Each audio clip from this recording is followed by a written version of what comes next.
Hello, and welcome to another episode of the William Branham Historical Research Podcast. I'm your host, John Collins, the author and founder of William Branham Historical Research at william-branham.org, and with me I have my co-host and friend, Bob Scott, former co-founder of Kansas City Fellowship and the author of 3 books. The latest is Some Say They Blundered, Breaking My Decades of Silence on Mike Bickle, the Kansas City Prophets, and the International House of Prayer. Bob, it's good to be back, and I'm aching and anxious to get into this topic as we talked about last time. And I was listening as I was editing the last video, and I kept crying squirrel because I kept going towards the entertainment. I'm just dying to get there to talk about. You and I are aligned in this. We're aligned in many things, but specifically this. We want to know why things are such a mess. Why in the world, in the name of Christianity, are all of these people doing unchristian things, and worse than that, claiming divine authority while they do them, as though they're inspired directly by God to do them? This, I started obviously in the William Branham cult, and I started researching to find why he did it. But as I'm researching, I find, well, he's one of 1,000 people, 10,000 people that are doing the same thing. Why are they doing it? And it led me in my history way backwards to, the early ancient religions with the ancient theaters and we've talked about this. It's basically entertainment. It was ancient entertainment. It was spiritualized back then. It's spiritualized now. It's a mess. So today, as I said, I'm dying to get into it, but we're going to talk about entertainment. Well, if you're just tuning in and you don't really have any context for our discussion, because this is the second part of something we started on the last session. And I talked to John a month ago about the fact that I've been fascinated watching all of the social media posts about pointing out what all these various ministry celebrities are doing wrong. What I'm not seeing any discussion on is what's wrong. And the reason why this is important is that if you go back and you refresh your understanding of Jesus, one of his main parables was the parable of the sower, right? Which you see in Matthew and Luke. And what he talks about is soil. What's the soil? There's good soil and bad soil. And so what I'm really been wrestling with is what's the current state of the soil of the American church? Because we keep having the same bad fruit. We keep having recurring problems, right? So what we did, or the reason why this is important to me, because as everyone knows, if we don't get to the what's wrong problem, we're doomed to keep repeating the same problems, right? This isn't going to go away. This is just going to continue to be cyclical. So what we talked about last session or last episode was the fact that there's been this gradual infiltration of cultural narcissism, and it's become our new norm. It's all about me, right? Which we all laugh about, which previous generations would have found utterly distasteful by and large, right? Has become acceptable and even lauded. Look at me. Has really consumed the last 3 generations, and a generation is usually 20 to 25 years, right? So what has that produced in the church world? Things that are so normal to us, but previous generations would frown on, right? It's a phrase that we hear all the time, my ministry, right? Like that's when people say that, we don't even think about it, but is it your ministry? Right? If you're a servant of God, is it your ministry or is it his? Right? Ministry has become a marketable brand. Right? That's something that's really new. Try to publish a book or get a record deal. Right? Nobody cares if you have great content or you have a prophetic word from God. What they're interested in is, do you have a marketable brand with followers, and can we make money? Yeah. Right? Like, you might have the most brilliant idea in the world. Nobody cares unless you have a brand. And brand is now associated with people, right? Churches and parachurch organizations are now run like enterprises, right? They're run like businesses. This all started in the 1980s when church consultants became a thing. I remember it vividly. I was planning a church, right? And all they did was simply take business principles and put Christian verbiage on them. And so what ended up happening is that all these pastors and leaders got trained to run a business under the guise of it being a church, right? Something to think about is, from the beginning of colonial America until the 1960s, preachers confronted people about their self-centeredness, right? Repentance was a thing. Like, that was a word that you heard a lot because you were repenting from your selfishness, your self-centeredness. Now you go to church and you're told how wonderful you are. You know what I mean? I mean, again, we're stepping back here. We're looking at all this, right? The whole self-esteem movement that Ayn Rand, we talked about Ayn Rand's objectivism, right? That self-fulfillment and personal success is the goal of life, and how this infiltrated all of our academic institutions, and that then infiltrated the business world and all these sectors of society, right? Well, I remember when it infiltrated the elementary schools, right? We were telling Johnny how wonderful he was. Well, what did it produce? A whole generation of brats. Little brats, right? Who ended up having a collision in adulthood when they realized nobody really cared about Johnny, right? So I was reading through the comments of one that we recently did about the heresy hunters. And we both just really asked the question, are they helping, are they hurting? We really never came to a conclusion. But it's funny, if you read through the comments, those who think that we did come to a conclusion strongly objected to whatever conclusion they thought we came up to. But at the same time, many people missed the context of what we were saying. Right. And I think for the relevance to this episode, I think I need to clarify that just a bit. So a lot of people don't realize this. Not many people are public speakers, and those who are, of those, not many people are really out in the public. And so there is this problem that exists, and nobody is immune to it, including myself, wherein when you speak in a very public audience, you are looking at your audience to see, did they accept you or did they reject you? Do they like what you say? Do they dislike?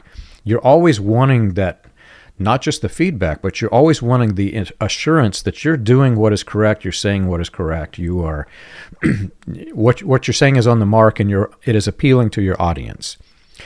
Now take that thought and apply it to a religious setting. Whether you're a heresy hunter, whether you're a minister who's oblivious to all of this, or whether you're one of the ministers that are the targets of the heresy hunters, all categories have the same issue. Once you enter that thought into the spiritual realm, if the audience likes it, well, God must have spoken through me, and the audience must hear my divine voice. And whether you're a heresy hunter or not, that comes out. Now, not every heresy hunter, and I'm using that label very loosely, be aware of that. It is probably derogatory, purposefully so, for the title and for the YouTube caption so people would click it. But there are people who are in that with really, really good intentions, some of which aren't doing that at all, but others who don't realize that they have the God complex at a much lower level than their targets. I'll just say it like that.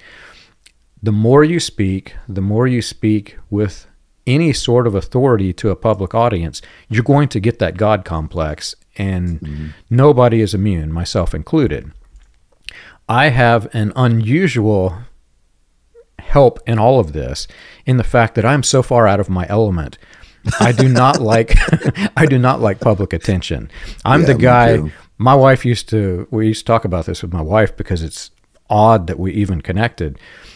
In any sort of gathering, I'm the guy that's standing in the corner watching everybody else make fools of themselves while I'm sipping coffee. That's my personality. Yeah. So I'm not immune to the God complex thing that I'm describing. However, I don't like it. And whenever people started, there was a point in time in which the people who would call me a heresy hunter started saying John's preaching, John's preachy, he's gaining a following, John is creating a cult all of his own. I actually walked away from all of this because I don't want it. That is not me whatsoever.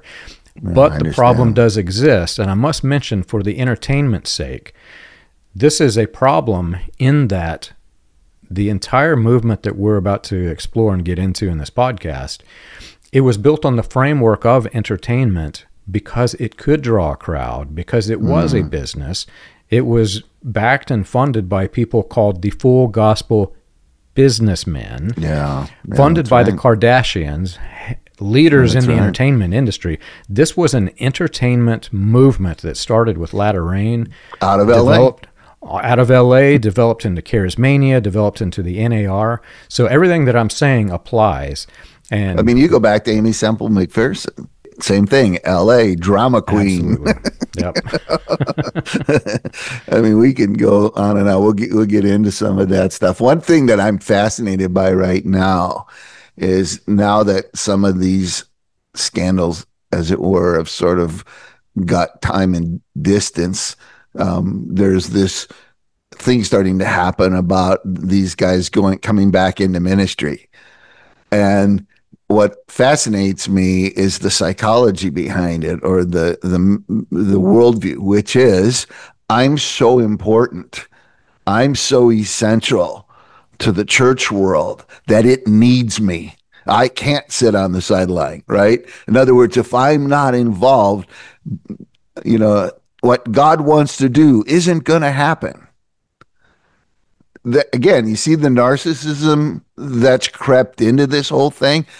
I've watched many famous preachers reach old age and disappear into an old people's home, where they're wearing diapers and all this stuff.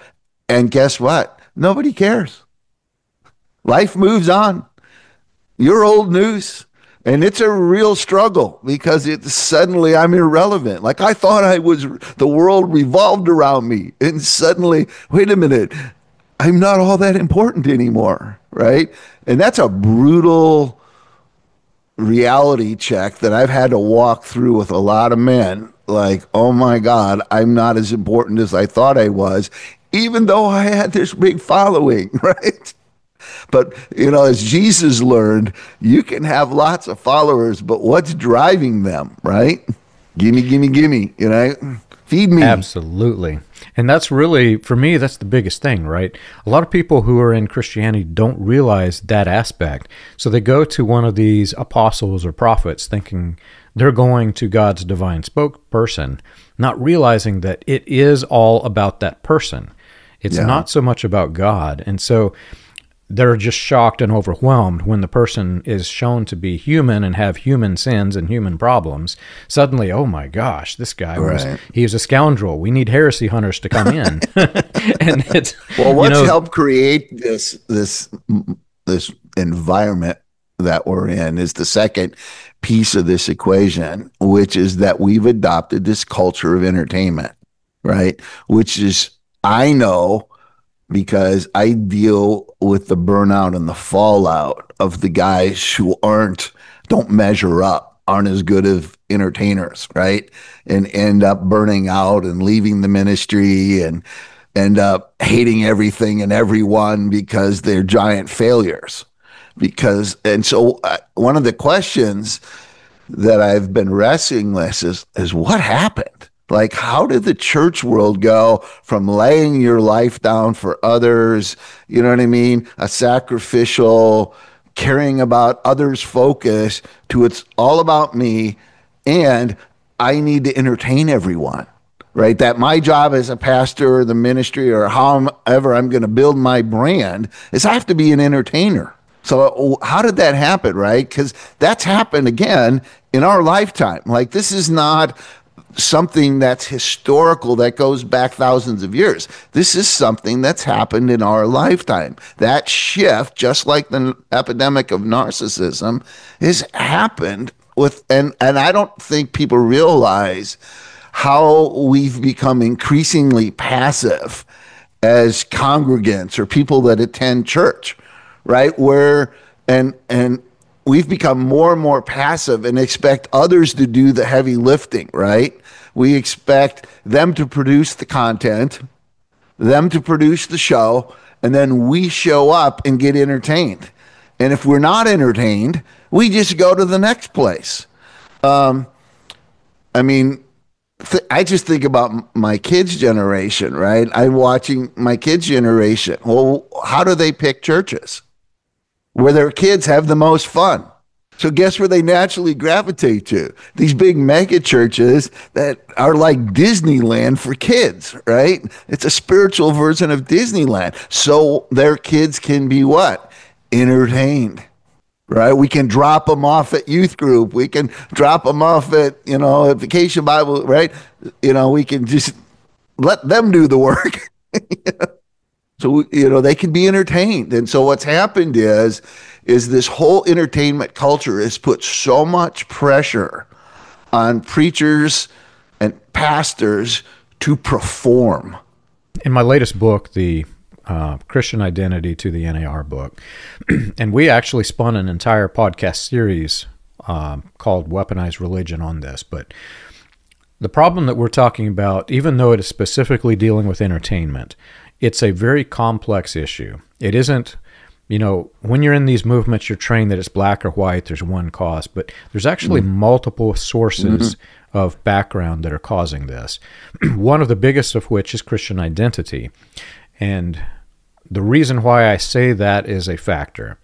There was a point in time in which, Christianity, after the war, Christianity was becoming something far different than it was before the Second World War. And the Christian identity leaders feared that the people were leaving Christian fundamentalism and entering into more liberal forms of Christianity. Yet at the same time, many of their fundamentals in fundamentalism were not really Christian values, but were more political values or Christian identity values.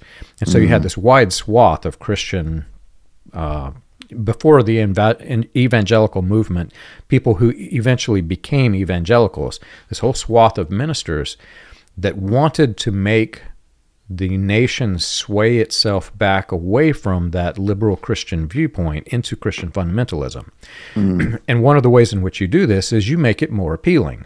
If the liberals, Christians want to go a certain way, part of it was branding. They branded normalized Christianity as cold and formal religion. If you're a Baptist, it's cold and formal. If you're a Methodist, it's cold and formal. If you're a Catholic, it's certainly cold and formal. The Catholic Church is the villain in this case. So what they did was they branded everybody who wasn't part of the movement as cold and formal, and then made the new version of what they were creating far more entertaining. So when people went and they saw the entertainment, when you compare entertainment to what they're considering to be cold and formal, well, yes, wow, this is entertaining. I can feel the Spirit. I can see the stage act moving. This must be God in our presence. So one of the contributing factors historically was that liberal versus fundamentalist debate. Yeah, I think one of the other contributing factors to this entertainment culture is technology. And let me share some stats, which I'm sure you're aware of, but maybe some of the listeners would find this fascinating. Before 1920, humans got their entertainment and their information via newspapers, books, or attending gatherings, right? Somebody was an adventurer, they went to Africa, and then they would come back to the U.S. and they would go on tours, and we'd all go to an auditorium and listen to them tell stories, right? I mean, they'd have spellbinding tales. But, you were active. You had to read the books, read the newspapers, go to the meetings, right? Then in the 1920s, the radio became a household device, right? So now we're talking 100 years ago, and families now could stay home and gather their news and their entertainment by listening to this little box that had voices coming out of it. I mean, that's my mom's generation. I had many stories of everyone sitting around listening to Roosevelt during the Second World War, or, she grew up in Chicago, so you had all these little shows. But one of the things that you needed when you had a radio was you used your imagination, right? Because you heard the sounds and the scripts and all that, but you had to picture it in your mind. So you were still actively involved in the process. What ends up happening is after World War II in the 1950s, the TV starts becoming popular. In 1946, there were only 6,000 TVs in the country. By 1950, there were 12 million, and the average person watched a TV 2.5 hours a day. By 1960, there were 55 million. So you can see now the adaptation of this technology completely changes how we get our interaction, or we get our information, and how we interact, right? I've told this story before. In 1983, the VP of Sprint, which was just down the road from the church, and he was one of our congregants, came into my office and basically prophesied. And what I mean by prophesied, told me the future. So in 1983, he told me that the future was the world was going to receive their entertainment and their information on a 3x5 rectangular screen, which I just thought was like, wow. Like, really? Like, this was, science fiction at this particular point. Well, you realize this is 1983. He's telling me this. The first photo to show up on a phone happened in 2002, right? So it was 2 decades later before what he prophesied to me in 83 actually came to fruition. And it was 2007 that the first iPhone came out, right, with the 3x5 screen. And I remember when I got my first iPhone going, oh my God, this is what he told me back in 83 was going to happen, right? What people don't realize, though, is that Apple recruited psychologists to help design the iPhone. And the red dot and the ding, they figured out were, guess what? Dopamine injections. They made the iPhone addictive. Like, it was purposely designed to addict you to it, right? In other words, this wasn't, an accident. That they actually designed it so that it would keep, so every time your phone dinged, you'd go, you know what I mean? Or every time, you know what I mean, you saw that red dot, you couldn't say no. I had to go see what that is, right? And the whole idea of notifications became a thing, right? So think this through. We ended up creating now what I call ADDOS culture. So attention deficit disorder, OS means shiny. It's like, right? We look for things that are shiny and entertaining. The average American now spends 7 to 8 hours in front of a screen and 4.5 hours being entertained every day. Think about how significant of shift this is just in the last 100 years, right? So what's it done, right? It's created this whole world, because out of every hour of television you watch, you're going to get 15 minutes of advertising, which tells you need this, this, and this. And if you want to be cool, you'll wear this and you'll drive that. And what did that produce? Materialism. People don't realize or recognize the power of suggestion and manipulation that they go through from day to day.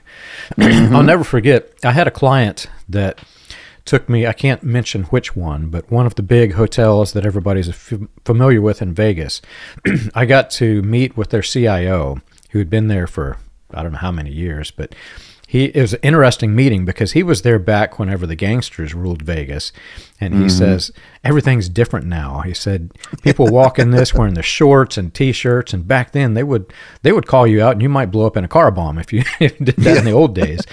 You had to dress nicely, but everything's changed and everything is more about the excitement than it is about the actual gambling.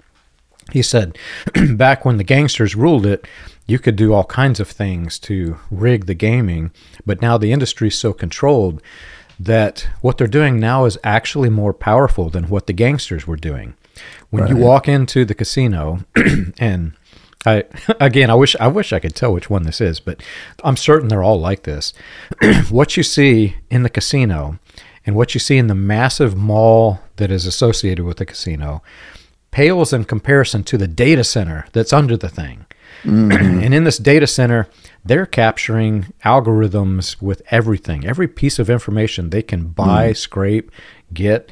When you walk in the door, and this was years ago, so some of this technology sounds familiar now. It didn't back when he told me. So when you walk in the door, it does a facial scan and facial recognition and tries to match you to a passport or ID.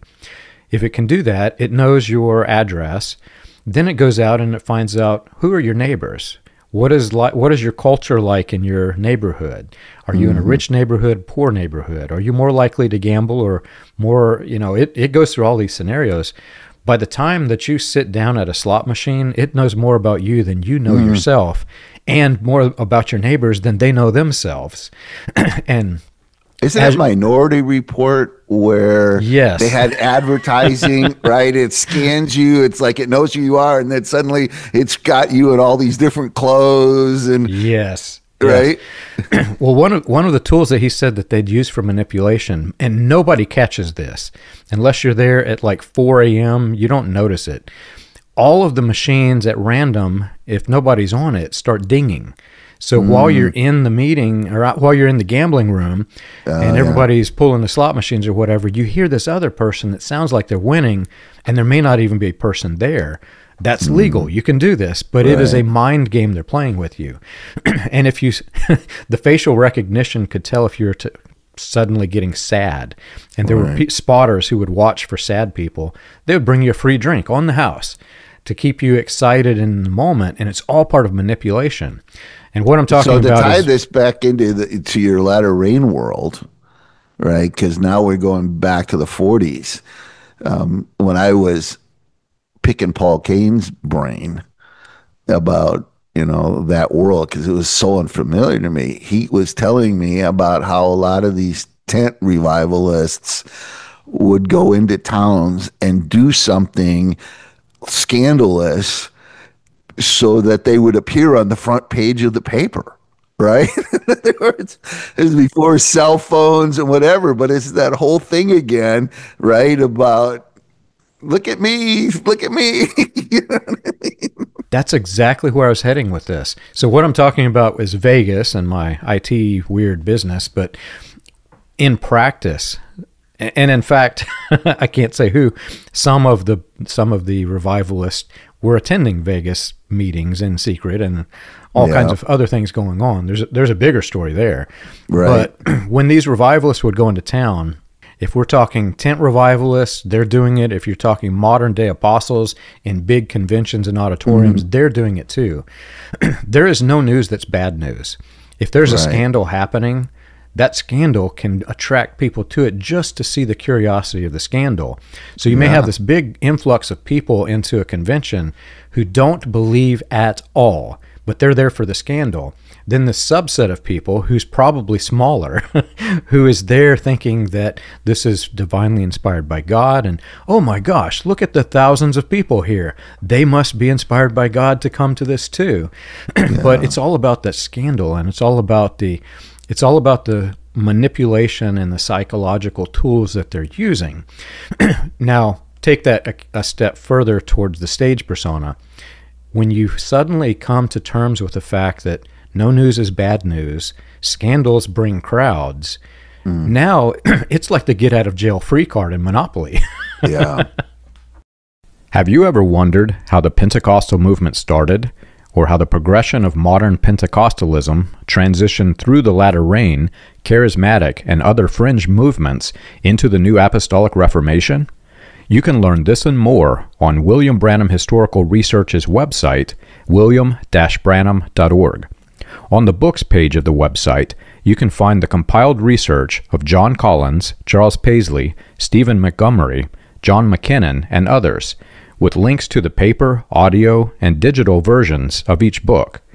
You can also find resources and documentation on various people and topics related to those movements. If you want to contribute to the cause, you can support the podcast by clicking the Contribute button at the top. And as always, be sure to like and subscribe to the audio or video version that you're listening to or watching. On behalf of William Branham Historical Research, we want to thank you for your support. How has that shifted now with technology? We don't have to go to the meeting anymore. We can watch it all online. we can do, we're all following the scandals now on Twitter, and we're following the scandals on Facebook, and we're right. In other words, again, now we don't even have to leave the comfort of our couch, and we can be in game. But what are we doing? We're tuning in, right? We're all tuning in. And so again, what's ended up happening, and without even realizing, it's like the old frog in the boiling water, which isn't actually true, but it's a great analogy if it was. It's the slow burn. And it's happened with narcissism. It's slowly crept in and become so normal. And because it's happened over decades, people have lost perspective, and they don't realize where we are. Again, why are we figuring this out is because of our personality. We're standing back from the crowd, looking at this like historians over decades, and when you see it, like when you step out of the situation and don't need to be the person being entertained, and you can stand back and you look at it, you see these huge cultural shifts, not only in our secular society, but in our church culture. And that's why we're trying to explain to people we're in this mess, because we've made it all about us. We've become narcissistic and don't even realize it. And we want to be entertained. And if you don't entertain me, I'm moving down the road to the next guy, right? So again, I'm going to be a little bit, I hope this doesn't come off too hard, but the narcissism side of it, I look at as problematic on the leadership side. The leadership has this problem of narcissism more than anyone else. That's why they rush into wanting to be in the ministry, so I can get people to pay attention to me, right? I can be the center of attention. The entertainment problem is on the other side of the equation, which is the people in the congregation. They're the other half of the problem, because they're creating this culture where if you don't entertain me, make me feel good about myself, and tell me what I want to hear, right? How about that? There's nothing new there, right? Remember, before Jesus in Isaiah, say to the seers, see no more visions, and the prophets, give us no more visions of what is right. Tell us pleasant things. Prophesy illusions, right? Or in Timothy, for a time will come when people will not put up with sound doctrines. Instead, to suit their own desires, they will gather around them a great number of teachers to say what their itching ears want to hear. They will turn their ears away from the truth and turn aside to myths, right? We've become that. It's like, tell me what I want to hear. Entertain me.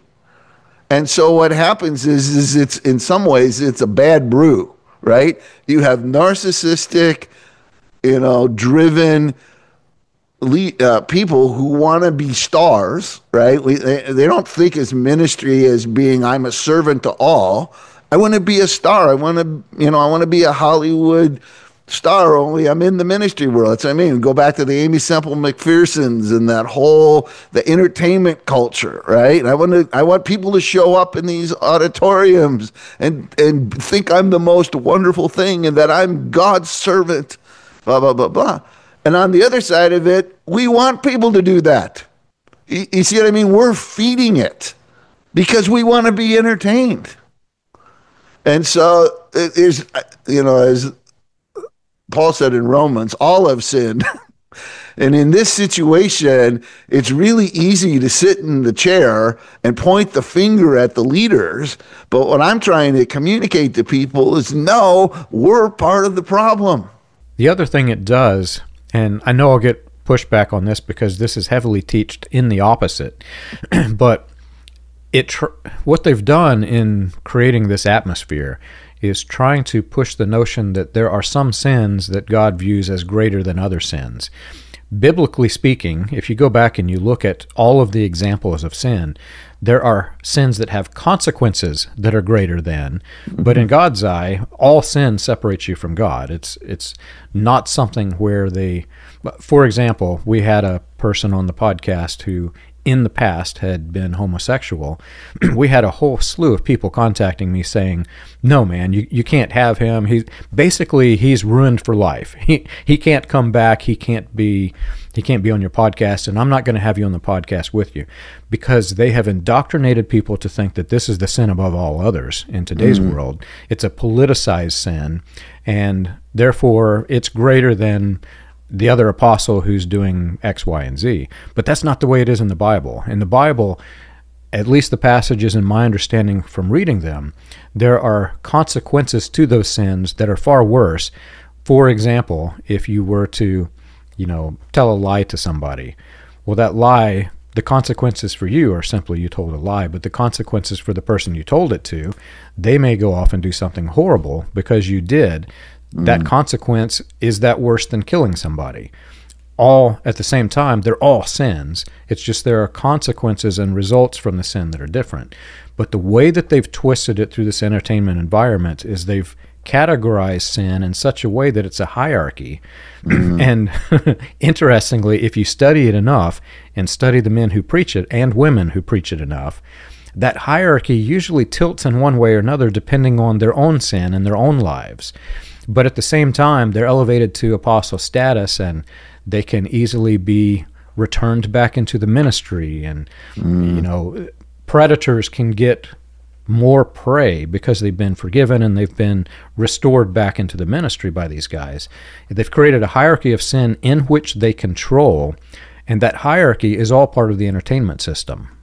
Probably my first real, I want to say, revelation or grasping about how this shift has happened, this entertainment culture in the church, actually surrounded my first book, which I released in 2007. And it's the story of 16 of the most amazing people who were killed on a peace and reconciliation project in Zimbabwe. Now, historically, they would have been considered martyrs. Right? All through church history, people who died for their faith were martyrs. So I'm writing this book because I feel this unction from God that their story not get lost, that it gets recorded and, it's put in print. I'd like to make a movie out of it someday, but I can't. Everybody wants to make some really weird religious movie out of it, and I want it to be gritty and real. But anyways, long story short, I go into Martell's, which was the big Christian bookstore at that point, to see where my book would fit, right? Because I want to get the message out. So I walk into Martell's in Overland Park, and they have this big wall of the top 20 selling Christian books. And I'm reading all the titles, and every single one of them was about how you get something from God. And I'm just looking at this going, oh, Lord, have mercy. Like, my book is all about losing everything for God, and yet all the top selling books are about these 3 steps, these 5 steps. Like, there was this whole, all these books were all processes, right, for how you can get blessing from God. So you can get better status or higher status and more money. It was basically the status and stuff thing, right? So I'm like, oh my gosh. Well, obviously, I won't be in the top 20 best-selling books, but maybe there's a place for this story. So I go up to the desk and ask the lady, do they have a copy of Fox's Book of Martyrs? Right? Which is a historically classic book. And she looks at me and goes, huh? I go, Fox's Book of Martyrs, right? And she had no clue what that was. And so she looks it up and goes, oh, we have one, and it's back over here in this section. So all three of us walk over there and nobody can find it. And my wife looks down at the shelves underneath all the displays and pulls it out. It's buried under. She goes, God, we've had this book for years because nobody's interested in it because we are an entertainment culture. And as I learned the hard way when I was sharing my story in LA, somebody yelled out back from the back of the room, bummer, man, we don't want to hear about people dying. And that's when I began to realize, wait a minute, things have shifted significantly, right? People don't want to hear about martyrdom. They want to hear about losing anything. They don't want to hear about self-sacrifice. I mean, people like Elizabeth Elliot, you know who that is, right? Whose husband, the saints, all those people that were, I think it was Ecuador, where they were all martyred, right? I mean, she was a rock star, from the 1950s all the way up. But as time went on, her story became increasingly more relevant. I remember her and I talking about this, and the pain she felt. Like, it's like, what's happening to us? Like, where are we going here? Like, something's wrong here. And now we're way down the road. And it's just like, wow. Tickle my ears. Tell me what I want to hear. Entertain me. I want to go to church on Sunday. You know what I want to do? I want to walk out there feeling good. I want to have had fun. I'm thinking, wow, no wonder we're in a mess. Like, we are so far off the reservation from what Jesus taught and his worldview and how he thought about, right? It's like, wow. Key point in view that for this discussion, Fox's Book of Martyrs is one of the propaganda books used by William Branham in the Latter Rain movement. He wasn't the first, obviously, but it is heavy, heavy, heavy psychological bias against Catholicism. It does have some facts in it. There are factual statements. Well, because of the Inquisition, yeah. Yeah, there's some facts in it, but it uses a whole bunch of hearsay, and it's not considered a historically accurate book. It is more. No, but it was a one of those required readings almost Yes. at every Christian college, right? And it's okay. I'm not saying anything bad about the book, but you have to take it with a heavy, heavy grain of skepticism, which is all part of the problem that I'm describing here. They use things like this as manipulation tools, and I'm not pro-Catholic. I'm actually not as anti-Catholic as some people who comment on the threads, but you can't go to both extremes. If you want to say something about the bad about the Catholic Church, stick with the things that are actually factual. But then the Catholics can do the same thing about, look what we have in Charismania and in the NAR. They can do the same exact thing. There has to be this balance, and there isn't. But I think I'm more fascinated by just the shift in John the Baptist saying, I must decrease so he must increase, which is kind of the Fox's Book of Martyrs, thing. It's like, I'm going to lay my life down for others. 2, I must increase. It's like, you know what I mean? And how do I increase? By entertaining everyone. Right? In other words, you don't increase by telling people to lay your life down for others. You don't have a ministry. Nobody's listening to you. Right? And so, again, we're creating this soil for narcissistic people who want to be the center of attention to stand up, right, and feed us all what we want to hear. So one of the things that, now we'll shift this into the whole prophetic. The reason why I actually, my last book, the one, some said they blundered. The original title for it was Prophetic or Pathetic. I shifted it only because of my relationship with David Pitches, who wrote Some Say They Thundered, which was a complete fantasy presentation of what was going on in Kansas City. But again, what's happened to the prophetic? Again, it's entertainment. I mean, I wrote about this in the book. I watched guys like Mike and, other people put these prophetic guys out in front of audiences, and Mike was like P.T. Barnum, and this was the three-ring circus, and we're going to entertain. And I watched 5,000 and 10,000 and 15,000 people all excited because of a word of knowledge, right? It was entertainment. It had no relevance to anyone else but maybe one person. But even in that, a lot of it was faked, right? Because, again, and I talked about this, I think you and I have had this conversation, I watched the pressure on the prophetic guys to produce entertainment, which led to the bullshit. Sorry for the phrase, but it was like religious bullshit, because they were feeding people sensational stories, right? And sensational things, because there was all this pressure put on them to entertain. Because if they didn't entertain, they didn't get any money. Yeah, I've mentioned several times, whenever I left this, I wanted to wash it out of my head. I kept reading the Bible over and over. One of the things, many things stood out, but one of the things that stood out, because we were also enthralled with the prophetic.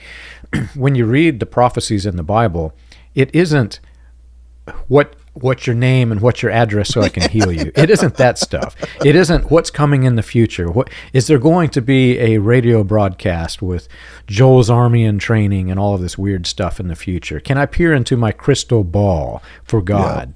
Yeah. Right. Those were the bad guys. If you read the Bible, the bad guys are the ones that are doing that kind of thing. The prophets, the actual prophets of Yahweh, were more to the point of, you've sinned, you need to clean up your lives, you need to humble yourselves, you need to get back to me. Me being God, not me being the prophet. Yeah. And I took a step back and I started thinking it was all about me in this prophetic movement, but me wasn't the same me. It wasn't I am that I am. Mm-hmm. It wasn't God. It was that's right. Me, the prophet. What can I do? How can I enthrall you? How can I convince you of my supreme deity as a prophet? By telling you something in the future that you can watch happen and see.